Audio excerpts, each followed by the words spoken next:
नमस्कार दोस्तों, आप सभी लोगों का स्वागत है आपके अपने YouTube channel legal adviser AM में, जहां हम सभी लोग लॉज और बाय लॉज पर चर्चा करते हैं। आपसे निवेदन है कि चैनल को लाइक, शेयर, सब्सक्राइब अवश्य करें, कमेंट में अपनी राय जरूर दें।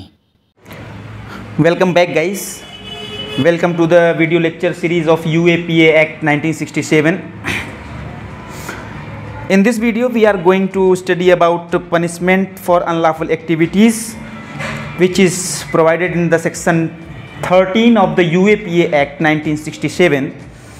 Before starting this video, a small request for all of you that if you did not watch my past videos relating to this act, kindly go to my channel and watch all those videos, because all videos are important and necessary to know deeply about all other sections.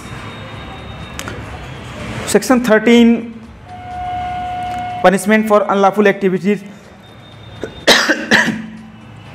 Whoever takes part in or commits, जो कोई भी भाग लेता है या करता है, क्या करता है, किसमें? अनलॉफुल एक्टिविटीज़ में भाग लेता है या अनलॉफुल एक्टिविटीज़ को करता है। दूसरा कहते हैं एडवोकेट्स, उसके लिए मानसिक रूप से सलाह देता है।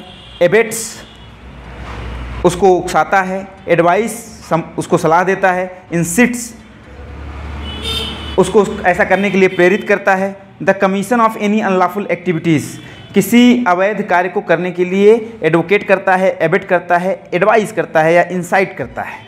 Shall be punishable with imprisonment for a term which में एक्सटेंड टू 7 years, तो उसे दोनों में से किसी भी भाग के कारावास जिसकी अवधि अधिकतम 7 वर्ष की हो सकती है और साथ ही साथ जुर्माने से भी दंडित किया जाएगा। Whoever in any way assist any unlawful activity of any association declared unlawful under section 3 after the notification by which it has been so declared has become effective under subsection 3 of the section shall be punishable with imprisonment for a term which may extend to 5 years or with fine or with both. उन्होंने कहा कि अगर कोई व्यक्ति किसी ऐसे संगठन को असिस्ट करता है जिसे कि इस संहिता की धारा 3 के अंतर्गत अनलॉफुल एसोसिएशन डिक्लेयर कर दिया गया है, तो उसे दोनों में से किसी भी भांति के कारावास, जिसे 5 वर्ष तक की अवधि के लिए बढ़ाया जा सकता है, अथवा जुर्माने से दंडित किया जा सकता है, अथवा दोनों से दंडित किया जा सकता है। इन्होंने कहा nothing in this section shall apply to any treaty, agreement or convention entered into between the government of India and the government of any other country or to any negotiations thereof carried on by any person authorized is in this behalf by the government of India.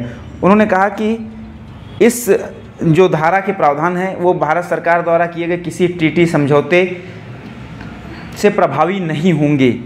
यानी कि जो भी भारत सरकार के विरुद्ध गतिविधियां करने वाले लोग हैं, भारत की सोवरेनिटी, इंटीग्रिटी और यूनिटी के विरुद्ध एक्टिविटी करने वाले लोग हैं, उन्हें हर हालत में इस एक्ट के अंतर्गत दंडित किया जाएगा, चाहे उससे कोई ट्रीटी या एग्रीमेंट प्रभावित हो रहा हो अथवा ना हो रहा हो। धारा 14 यह कहता है कि not with standing anything content in the code of criminal procedure an offence punishable under this act shall be cognizable. उन्होंने कहा कि इस धारा के अंतर्गत जितने भी अपराध हैं सारे अपराध कॉग्निजेबल हैं, सारे अपराध सीधे संज्ञेय हैं, इसमें सीधे पुलिस गिरफ्तारी कर सकती है, जांच कर सकती है। तो यह था सेक्शन 13 और सेक्शन 14 के संदर्भ में प्रावधान, जो कि किसी अनलॉफुल एक्टिविटीज़ में भाग लेने या किसी अनलॉफुल एक्टिविटीज़ को करने के लिए दंड का प्रावधान करता है। तो निश्चित तौर से आपको समझ में आ गया होगा कि वो अनलॉफुल एक्टिविटीज़ क्या होती हैं और अनलॉफुल एक्टिविटीज़ को करने के लिए या उस अनलॉफुल